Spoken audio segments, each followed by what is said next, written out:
Okay students, तो आज हम जो कर रहे हैं वो आपका आई चैप्टर है। आई चैप्टर के अंदर हम क्वेश्चन आंसर डिस्कस करेंगे। इस वाले चैप्टर के अंदर से काफ़ी सारा क्वेश्चन कटा हुआ है और जो नहीं कटा हुआ है उस चीज़ के अंदर से क्वेश्चंस बहुत वैरायटी फॉर्म के अंदर पूछे जा सकते हैं। वैसे तो 2 नंबर का चैप्टर आता ही है, परंतु क्योंकि बाकी चैप्टर्स रिड्यूस हो चुके हैं और पोर्शंस कट चुके हैं, तो जो बाकी का बचा हुआ है वो एडजस्ट करेगा, तो 2 नंबर से ज़्यादा के अंदर खिंच जाएगा ये वाला चैप्टर।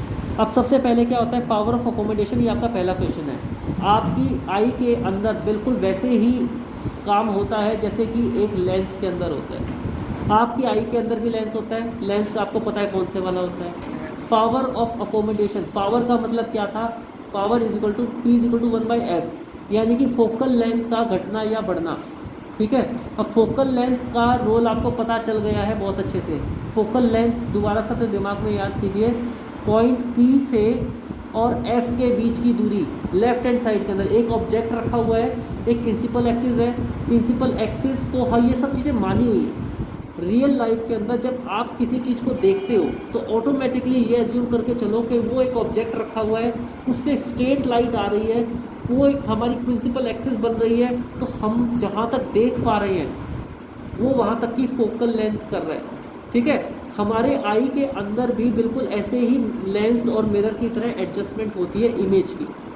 ठीक, पावर ऑफ अकोमोडेशन अगर क्वेश्चन आ जाए तो इसके बारे में क्या लिखेंगे, we can adjust the lens in our eyes to produce sharp images of both near and distance object. हमारी आई का जो लेंस होता है वो दोनों ही, जो भी कि दूर रखा है और पास रखा है, ऐसे ऑब्जेक्ट्स को बहुत अच्छे से एडजस्ट कर लेता है और उसके बाद में उसकी इमेज बनाता है। इस एबिलिटी को क्या बोलते हैं, अकोमोडेशन कहते हैं। ठीक है, इसको क्या बोलते हैं, अकोमोडेशन। सो हमारी पावर आई लेंस की on the basis of the focal length adjustment करना ऑब्जेक्ट का इमेज बनाने के लिए पावर ऑफ अकोमोडेशन कहलाता है। सिंपल। दूसरा, इसको हम कैसे लिखते हैं, ये देखिए, we have learn the formula of lens. क्या होता है, 1/v minus 1/u is equal to 1/f, यही था। ठीक है, जिसमें v का मतलब क्या होता है, इमेज की डिस्टेंस, u का मतलब ऑब्जेक्ट और f का मतलब फोकल लेंथ। ठीक है, अब ये सारा का सारा करने के बाद में आपको p की वैल्यू आपको मिली थी। p को हम बोलते हैं 1/f से डिनोट करते हैं और हम डायप्टर के साथ में इसको लिखते हैं। अब सबसे पहले बहुत सारी power of accommodation is the power of eye to change its focal length so that it can see both near and distance object. ये इसकी परिभाषा हो जाएगी, आपके सामने दिखाई भी दे रहा है। ठीक, अब एक नियर बाय ऑब्जेक्ट को कैसे फोकस करती है, ये देखिए। इसके अंदर जब भी आपकी आई के सामने कोई नियर बाय ऑब्जेक्ट रखा होगा तो उससे क्या होगा, उसको लेके नियर बाय ऑब्जेक्ट को सीधा जो पीछे की साइड में, आपका जो पीछे की साइड में जो पटल है उसकी तरफ, रेटिना के ऊपर उसको एडजस्ट कर देगा और हमारा लेंस क्या हो जाता है, राउंड हो जाता है, मोर कन्वेक्स हो जाता है। ठीक है, उस समय के ऊपर हमारी आईज के अंदर जो लेंस है वो कोई कांच का नहीं बना हुआ है, वो सिर्फ एक झिल्ली है जिसको हम अपने प्रकाश की किरणों के हिसाब से, अमाउंट ऑफ लाइट के हिसाब से एडजस्ट कर लेते हैं, तो वो और ज़्यादा कन्वेक्स हो जाएगा, यानी कि और ज़्यादा राउंड हो जाएगा जब भी हम पास की चीज़ों को देखते हैं। जैसे ही हम दूर की चीज़ों की तरफ नज़र डालते हैं उस समय पे क्या हो जाता है, हमारा ये लेंस फ्लैट हो जाता है, चौड़ा हो जाता है। जिससे ऐसा क्यों होता है, पास की चीज़ों को देखते वक्त कम अमाउंट ऑफ लाइट हमारी आँख के अंदर एंटर करती है। दूर की चीज़ें देखने के लिए दूर से हमारे को प्रकाश की किरणों को अंदर आके हमारी आँख के अंदर एंटर करती है। कहने का अर्थ क्या है, एक ऑब्जेक्ट इन्फिनिटी पे रखा हुआ है, दूर से आ रहा है उससे पर इंसिडेंट रेज, और एक आपका रियलिटी के अंदर आपका क्या ये पड़ा था ना, पोल F2F ऐसे हो रहा था ना। तो इसका मतलब जितना ज़्यादा पास में रखा जाएगा ऑब्जेक्ट, आपका राउंडर लेंस हो जाएगा, और जितना ज़्यादा दूर से ऑब्जेक्ट आप देखोगे आपकी आई के अंदर उतना ही ब्रॉड हो जाएगा। ठीक, नियर पॉइंट क्या चीज़ होती है, क्या होती है नियर पॉइंट, नहीं, नियर पॉइंट सबसे पहले इसको देखिए। नियर पॉइंट और least distance of distinct vision, ये क्वेश्चन आपका आता है। What is near point and least distance of distinct vision, क्या चीज़ होती है? वो कम से कम distance, near point of least distance distinct vision is a point nearest to the eye, जो कि हमारी आई के सबसे नज़दीक है, जिसे हम बहुत आसानी से उस ऑब्जेक्ट को बिल्कुल क्लियरली देख सकते हैं बिना किसी तकलीफ के। और वो डिस्टेंस क्या है? 25 सेंटीमीटर। अर्थात 25 सेंटीमीटर की दूरी पे आप किसी भी वस्तु को आराम से देख सकते हैं, अनटिल अनलेस आपकी आंख के अंदर कोई प्रॉब्लम नहीं है। ओके, इसी को हम आई साइट भी बोल देते हैं। ये आई साइट कैसी है? आई साइट क्या चीज़ है? आपने सुना होगा आई साइट में तो 6/6 की आंख है। वो क्या है? वो पावर डिसाइड कर रखा है आपका, ठीक है। फार पॉइंट क्या होता है? फार point of I maximum distance जिससे हमारी नॉर्मल आई क्लियरली देख सकती है, उसे हम फार पॉइंट बोलते हैं। तो नियर पॉइंट 25 सेंटीमीटर, और 25 सेंटीमीटर के बाद में आप जिस भी चीज़ को देख पाएंगे वो आपका far point. It varies with the age. For example far distance, ये जो नियर पॉइंट होता है ना, मतलब कि आप कम से कम कितने, आपकी कॉपी आ रखी हुई है 25 सेंटीमीटर तक आप उसको देख सकते हैं। आप इसको अपनी आईज़ के बिल्कुल क्लोज क्लोज क्लोज लाना शुरू करें, आपको ये दिखना एक टाइम पे बंद हो जाएगा।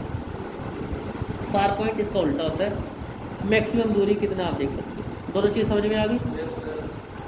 अब जो आता है defects of I and correction, ये इसके ऊपर क्वेश्चन आते हैं। आँख के अंदर बहुत सारे डिफेक्ट्स हो जाते हैं।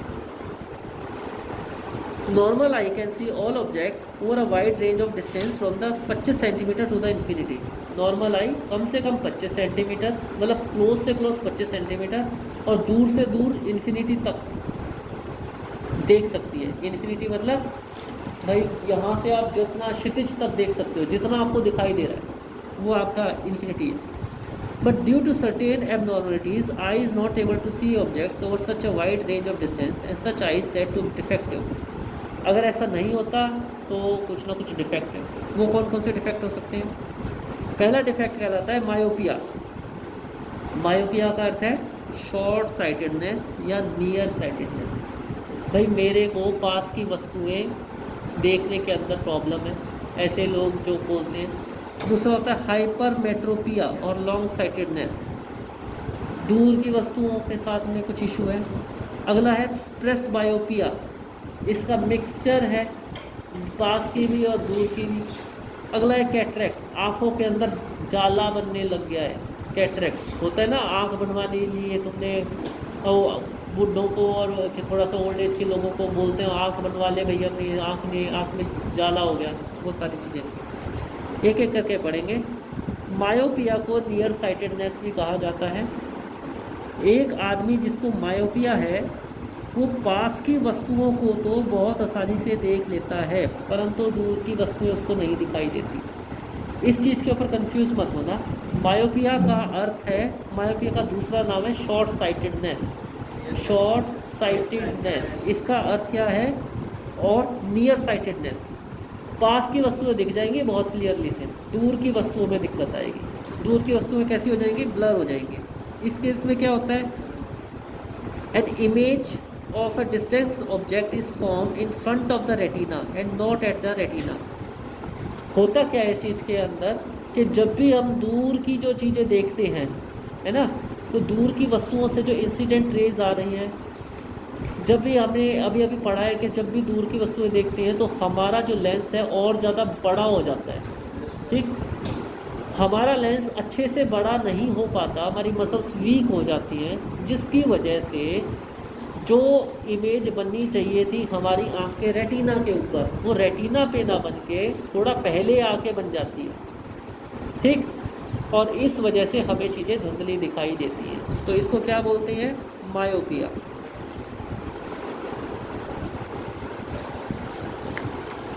इसके कारण क्या क्या चीज़ हो सकती है? कारण देखिए एक बार।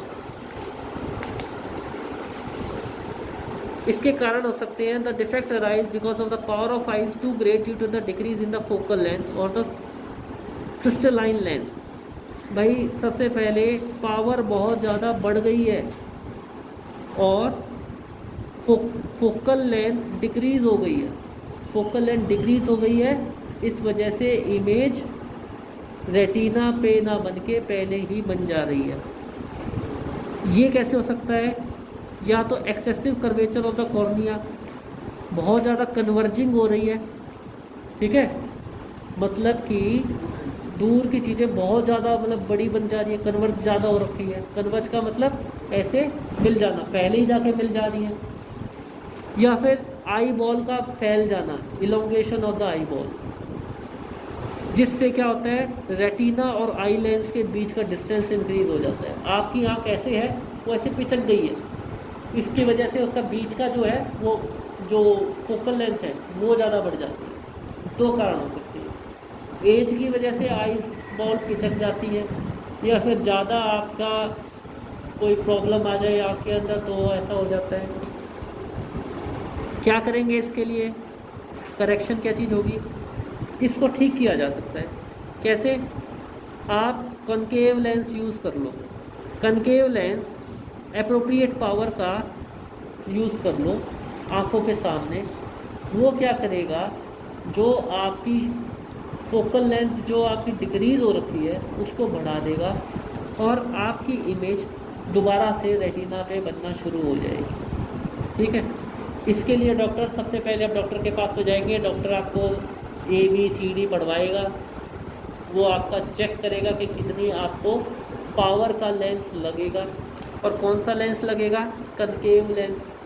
ठीक, फिर जितना वो क्या चेक करता है एक्चुअल के अंदर, वो आपको ये बताता है कि आपकी जो फोकल लेंथ है वो कितनी छोटी हो रखी है, मतलब कि जो इमेज है वो कितना पहले बन रही है रेटिना से। फिर वो उतना ही पावर का एक लेंस लगा देगा कनकेव, जिसको बोलते हैं चश्मा। तो चश्मा क्या करेगा, उस फोकल लेंथ को बढ़ा देगा और आपको दोबारा से सही दिखने लग जाएगा, क्योंकि इमेज दोबारा से आपके रेटिना पे बनेगी। समझ में आ गया ये चीज़ कैसे ठीक है? कारण पता चल गया कैसे होते हैं ये। दूसरा बीमारी है हाइपरमेट्रोपिया, इसको बोलते हैं क्या, फार साइटेडनेस। जैसा कि नेम सजेस्ट कर रहा है, फार साइटेडनेस, दूर की वस्तुएं दिखाई दे रही हैं, बहुत बढ़िया। प्रॉब्लम कहाँ आएगी, पास की वस्तुओं के अंदर। Person with hypermetropia can see objects clearly but can not see nearby objects. The near point for the person is farthest away from the normal near point, मतलब कि वो पहले जो 25 सेंटीमीटर तक आराम से नॉर्मल आई देख पाती है कम से कम, है ना, अब वो 25 भी गया, वो 25 भी नहीं देख पा रही है। इसका क्या कारण हो सकता है? पहले वाले के अंदर क्या था, फोकल लेंथ डिक्रीज हो रही थी, इस केस में क्या हो जाएगा, फोकल लेंथ इंक्रीज हो रही है। ठीक है, क्यों? क्योंकि कन्वर्जिंग जो पावर है वो घट रही है। पहले वाले केस में क्या था, पावर बढ़ जा रही थी, फोकल लेंथ डिक्रीज हो रही थी। इस केस के अंदर क्या है, फोकल लेंथ इंक्रीज हो रही है और पावर घट रही है। P is directly proportional to 1/f होता है, इसी से पता चल जाएगा फोकल लेंथ बढ़ेगी तो पावर घटेगी, पावर घटेगी, पावर बढ़ेगी तो फोकल लेंथ घटेगी। दूसरा रीज़न क्या हो सकता है, इसमें आई बॉल बहुत छोटी हो जाती है। पहले बारे में क्या था, बीच का जो डिस्टेंस था वो पिचक जाने की वजह से बड़ा हो रहा था, इसमें आई का साइज ही छोटा सा श्रिंक होने लग जाती है, पिचक नहीं रही, श्रिंक होने लग गई है एज की वजह से। उस केस के अंदर क्या है,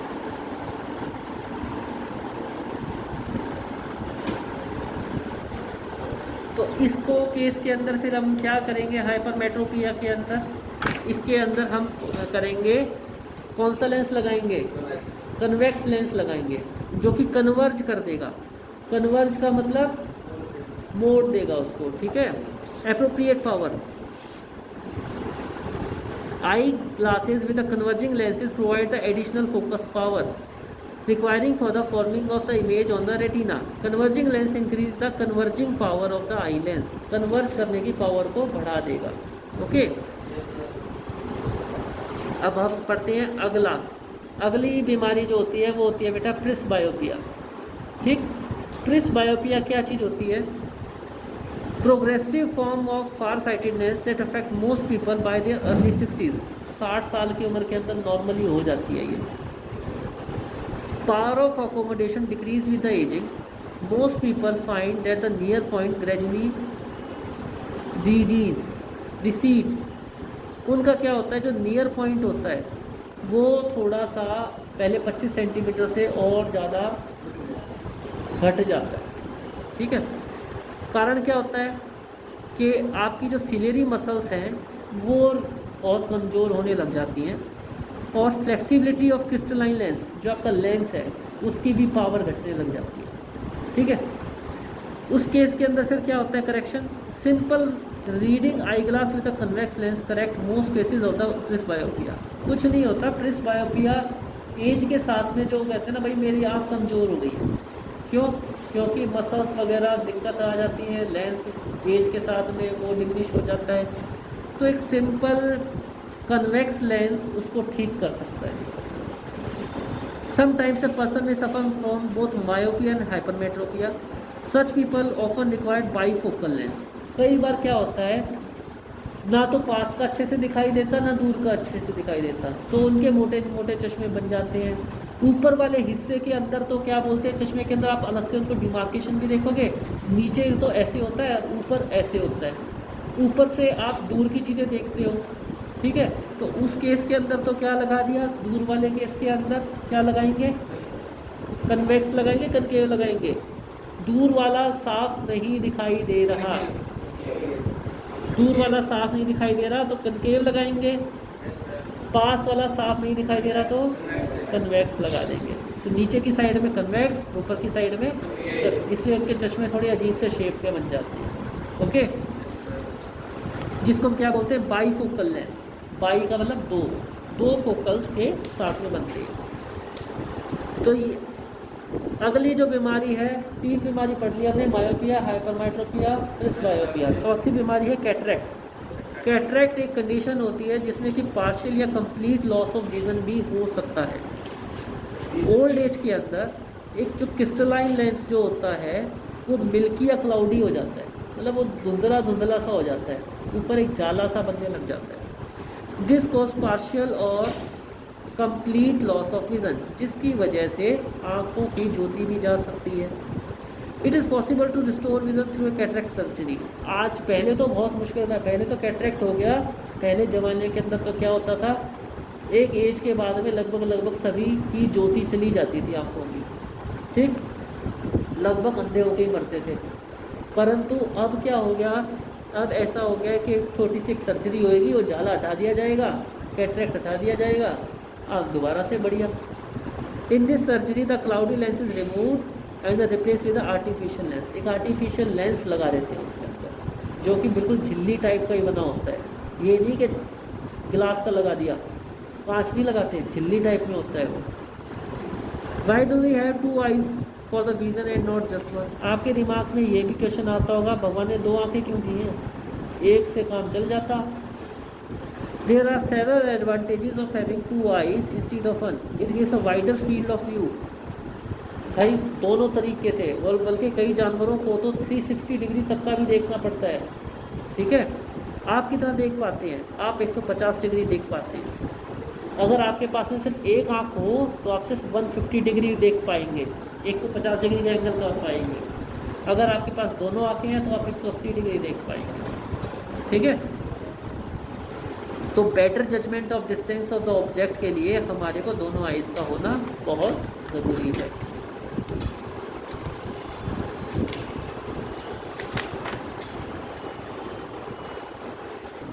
देखो, एक आदमी है जिसको मायोपिया है और 1.2 मीटर डिस्टेंसली नहीं देख पा रहा, उसका nature of the corrective lens बताओ कैसा लगेगा। Myopic person requires concave lens लगेगा और corrective lens to restore the proper vision. ठीक है, मायोपिया की बीमारी का मतलब नियर साइटेडनेस है। इसका मतलब पास की वस्तुएं देख पा रहा है, दूर की वस्तुएं नहीं देख पा रहा। दूर की वस्तुएं नहीं देख पा रहा तो फिर उसको कौन सा लेंस लगेगा, कनकेव लेंस लगेगा। कनकेव लेंस लगने से क्या होएगा, वो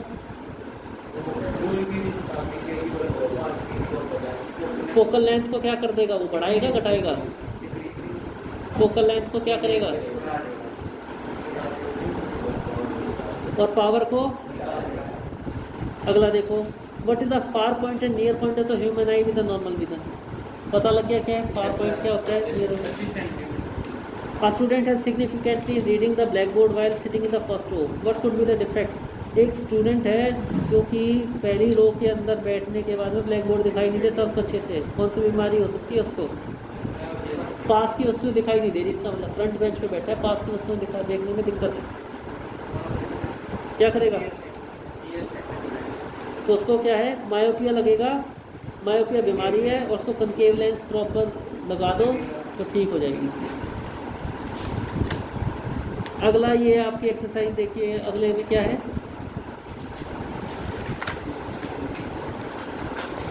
पीछे वाली बुक की क्वेश्चंस देखो एक बार, उसके अंदर ये दे रखा है ना, human eye can focus object, multiple choice है ना। मल्टीपल चॉइस के अंदर पहले का क्या है, human eye can focus objects of different सब distances by adjusting the focal length of the eye lens. क्या किसकी वजह से होती है ये? अकोमोडेशन की वजह से। Human I forms the image of an object at its, किस पे बनाती है ह्यूमन आई? रेटिना। लीस्ट डिस्टेंस और डिस्टेंस विजन क्या होता है? Change in focal length of eyes image क्या करता है? सिलेरी मसल उसको काम करती है। क्वेश्चन नंबर 5 पे आओ, न्यूमेरिकल है। A person needs a lens of power 5.5 dioptre. सबसे पहले पिछले वाले चैप्टर के अंदर अपने पढ़ा था P = 1.f और 5.5 डायप्टर, उसकी क्या दे रखी है? पावर दे रखी है, ठीक है। उसको इतना लगाया चश्मा for correcting his near vision, near vision है उसको, यानी कि कौन सी बीमारी है? He needs a lens of power 1.5 diameter. What's the focal length of the lens required for correcting distinct vision and the near vision? सबसे पहले focal length of the distance viewing point P = 1/f होता है।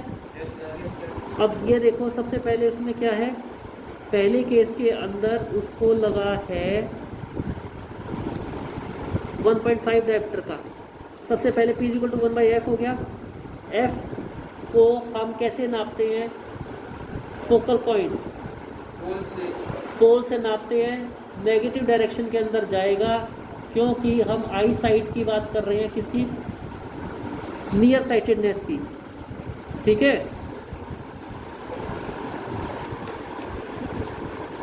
Numerical के अंदर अगर आप देख पा रहे हैं तो देखिए, फोकल लेंथ और डिस्टिंक्ट व्यूइंग पार्ट, यानी कि जब दूर की चीज़ उसको नहीं दिखाई दे रही थी तो 1/f हो गया। फोकल लेंथ आप पोल से नापते हैं। अब क्योंकि नेगेटिव साइन क्यों आएगा इसके सामने? लेफ्ट हैंड साइड के अंदर है ना। और कौन सा वाला लेंस यूज़ हो रहा है? कौन सा यूज़ हो रहा है? कनकेव या कन्वेक्स? जब लेफ्ट हैंड साइड के साथ में फोकल लेंथ नेगेटिव है, खुद बताओ। हाँ जी, कन्वेक्स लेंस है।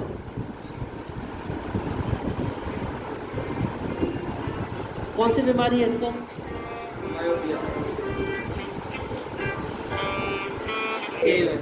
मायोपिया को ठीक करने के लिए कनकेव लेंस लगता है। कनकेव लेंस का केस याद करो, कनकेव लेंस के अंदर इमेज कहाँ पे बन रही थी? राइट हैंड साइड के अंदर बन रही थी।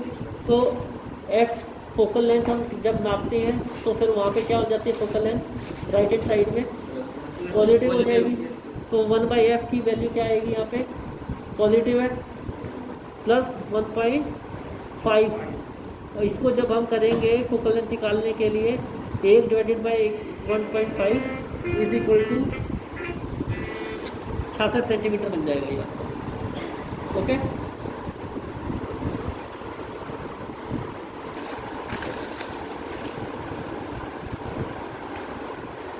फार point of myopic person is 80 centimetre in front of the आई।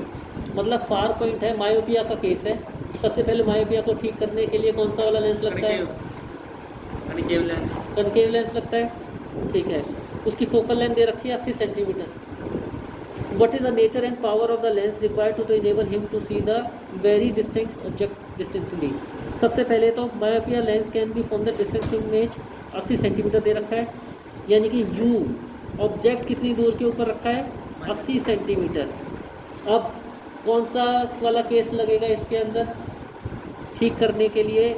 अगर हम फोकल पॉइंट से लेफ्ट हैंड साइड के अंदर मेजर करते हैं ऑब्जेक्ट का डिस्टेंस, तो हमेशा क्या है, नेगेटिव के अंदर होता है।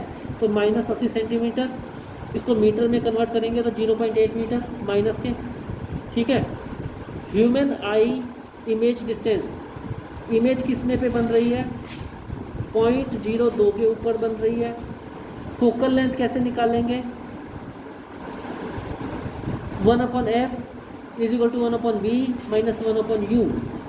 1/v ये क्या है, 0.02 क्या चीज़ है ये है आपकी ह्यूमन आई, एक अपना जैसे एक कम से कम जिसके ऊपर बना पाती है विज़न। 1/v माइनस में ऑब्जेक्ट का डिस्टेंस, 1/f इस और फॉर्मूले को हम पुट अप करने के बाद में p हमारा निकलाएगा, सॉरी f निकलाएगा हमारा 41/0.80। p क्या होता है, पावर को power is equal to 1/f, यानी कि 41 डिवाइडेड बाय 0.80। तो distance object u at the rate alpha 1/f is equal to 1/v minus 1/u। इसके अंदर हम बेसिकली अब u की वैल्यू निकालेंगे। u की वैल्यू निकालने के बाद में हमारे को पावर मिल जाएगी 1.002। दोनों को अगर हम जोड़ देंगे, what is the nature of the lens required to enable him to see very distance object distinctly, p1 plus में p2, ये जोड़ने के बाद में हमारे को आ जाएगा 1.25 dioptre. So concave lens of power minus 1.2d is required to see the very distance object distinctly. अगला क्वेश्चन है, why is normal eye not able to see clearly object face closer than 25 centimetre, क्यों नहीं दिखाई देता? To see a nearby object, lens has the ability to adjust the focal length to form the image of the object at the retina। भाई retina के ऊपर image बननी चाहिए, ठीक है। अब क्या होता है, 25 सेंटीमीटर से जैसे ही अंदर का डिस्टेंस आ जाता है, कम का डिस्टेंस हो जाता है, आई लेंस उसकी फोकल लेंथ को और ज़्यादा डिक्रीज नहीं कर पाता, और 25 सेंटीमीटर के बाद में हमारी इमेज रेटिना पे नहीं बनती, इसलिए नहीं होता। ओके, अगला, what happen to the image distance in the eye when we increase the distance object from the eye. ज़्यादा डिस्टेंस बढ़ा देंगे तो क्या होएगा, इमेज इज ऑलवेज फॉर्म, वही दोबारा सेम, हमेशा रेटिना पे इमेज बनेगी। तो अगर हम ऑब्जेक्ट का डिस्टेंस बना देंगे तो सिलेरी मसल्स रिलैक्स हो जाएंगी, focal length of the eye lens is increase to form the image of the object at the retina. मतलब दूर की वस्तुओं को देखने के लिए हमारी आई हमारे लेंस को ब्रॉड बना देगी और ज़्यादा चौड़ा कर देगी, ताकि फोकल लेंथ आराम से आके इतनी ज़्यादा बढ़ जाए फोकल लेंथ कि वो इमेज हमारी सीधा रेटिना पे आके बन सके। पास की वस्तु देखनी है तो राउंड राउंड राउंड होता, छोटा छोटा होता चला जाएगा, दूर की वस्तु है तो बड़ा होता चला जाएगा लेंस। ओके, अगला क्वेश्चन है, वाई डू स्टार ट्विंकल। ये आपके समझने का है, वाई डू स्टार ट्विंकल। इसके अंदर देखिए,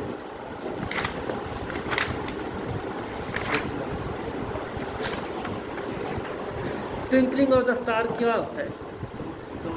the twinkling of star is due to the atmospheric refraction. हमारे वातावरण के अंदर आपको पता है कि बहुत सारी गैसेज हैं, पृथ्वी का अपना खुद का एक एटमॉस्फेयर है, एटमॉस्फेयर के अंदर बहुत सारी गैसेज हैं। रिफ्रैक्शन क्या चीज़ होती है, स्कैटरिंग ऑफ लाइट, यानी कि प्रकाश की किरणों के रास्ते में कुछ ऐसी चीज़ें आ जाना जिसकी वजह से वो छितर जाए, उसको स्कैटरिंग बोलते हैं, ठीक है। यानी कि पार्टिकल्स, और एटमॉस्फेयर है तो पार्टिकल्स, जायज़ बात है कि पार्टिकल्स भी होंगे। Light from the stars undergoes a continuous atmospheric refraction as it passes through the layers of the atmosphere. हमारी एटमॉस्फेयर की 6-7 लेयर्स हैं, और वो सारी लेयर्स के अंदर से आते आते वो प्रकाश जो इतनी दूर से आ रहा है उसके अंदर मल्टीपल टाइम रिफ्रैक्शन हो जाता है, रिफ्रैक्शन हो जाता है। Since the atmosphere bends the refracted rays towards the normal, the apparent position of the star is slightly different from its actual position। उस केस के अंदर क्या होता है, जब आपने लाइट वाले चैप्टर के अंदर एक केस पढ़ा था कि जब प्रकाश की किरणें एयर से ग्लास के अंदर घुसी तो सबसे पहले मीडियम चेंज हो गया था, है ना। ये बिल्कुल एक ऐसा ही उदाहरण मैंने आपको बताया था कि एक बाइक बिल्कुल रोड के ऊपर चल रही है, रेत के अंदर घुस गई है तो वो अपने पास से डाइवर्ट हो जाएगी एकदम से, है ना। परंतु रेत के बाद में एकदम से फिर दोबारा से वो रोड के ऊपर आ गई तो फिर से स्ट्रेट लाइन में अंदर हो जाएगी। सेम चीज़ ऐसी होती है, स्टार से आने वाला जो प्रकाश है वो रिफ्रैक्शन के अंडरगोज होता है, यहाँ वहाँ हो जाता है। होने के बाद में टेंडेंसी क्या होती है कि उसको दोबारा सीधा नॉर्मल में लेके आया जाए। जैसे ही वो हमारी लेयर्स के साथ में हमारे जो नॉर्मल सबसे नीचे वाले जो लेयर है उसके अंदर एंटर किया, वो डायरेक्ट हमारी आई तक पहुंचने के लिए दोबारा वो अपना स्टेट में ले लेता है। मल्टीपल रिफ्रैक्शन के कारण क्या होता है, star appears slightly above than its actual position then viewed near horizon. जो उसकी एक्चुअल पोजीशन होती है स्टार की, वो उससे थोड़ा सा ऊपर दिखाई देता है। ये बिल्कुल केस ऐसा ही होता है जैसे कि एक पेंसिल का सिक्का अगर आप पानी के अंदर डुबो दो तो वो आपको थोड़ा सा ऊपर दिखाई देगा। होता है ना ये वाला केस कई बार, एक्चुअल के अंदर पोजीशन उसकी कहीं और होती है पर दिखाई वो थोड़ा सा ऊपर देता है। सेम चीज़ तारों के साथ भी होती है। The apparent position of the star changes gradually due to the change in the earth atmosphere. और क्योंकि अर्थ का एटमॉस्फेयर हमेशा चेंज होता रहता है तो हमें तारों की ऊपर नीचे हिलते हिलते से दिखाई देते हैं। Therefore, the apparent position of the star changes and the path of the light from the star also vary. Due to this change in the brightness of the light from the star appears to be twinkling. और क्योंकि वो बार बार अपीरेंटली अपनी position से हिलता हुआ दिखाई देता है मल्टीपल स्कैटरिंग की वजह से, मल्टीपल रिफ्रैक्शन की वजह से, इस वजह से स्टार हमें ट्विंकल करता हुआ प्रतीत होता है। Is it clear? आ गया सबकी समझ में? तो सिंपल इसका आंसर क्या है, different layers of atmosphere have different refractive index. Refractive index था ना जो अपने पीछे पड़ा था, तो रिफ्रैक्टिव इंडेक्स बदल जाता है जिसकी वजह से ये हमें प्रतीत होता है ट्विंकल करता है। अगला क्वेश्चन क्या है, Explain why the planets do not twinkle. Explain why the planets do not twinkle. Planets क्यों नहीं ट्विंकल करते हैं, पता नहीं। इसके बारे में पढ़िए। Planets are very close to the earth as compare to the stars. Stars का खुद का अपना प्रकाश होता है, जैसे कि सूरज। सबसे पहले तो यही पॉइंट हो गया, सूरज की तरह तारों का भी अपना प्रकाश होता है। प्लैनेट्स सूरज के प्रकाश के कारण चमकते हैं और बहुत पास है पृथ्वी के। So the intensity the light we receive from the planet is very large. इसलिए एज कम्पेयर टू हमारे ही एटमॉस्फेयर के हमारे ही जो सूरज और सूरज का जो सौरमंडल है उसके जो चारों तरफ जो ग्रह हैं वो पृथ्वी से बहुत पास हैं अगर हम कंपेयर करें तारों का। इसलिए लाइट बहुत सारी आती है वहाँ से, प्रकाश की किरणें काफ़ी मात्रा में होती हैं। स्मॉल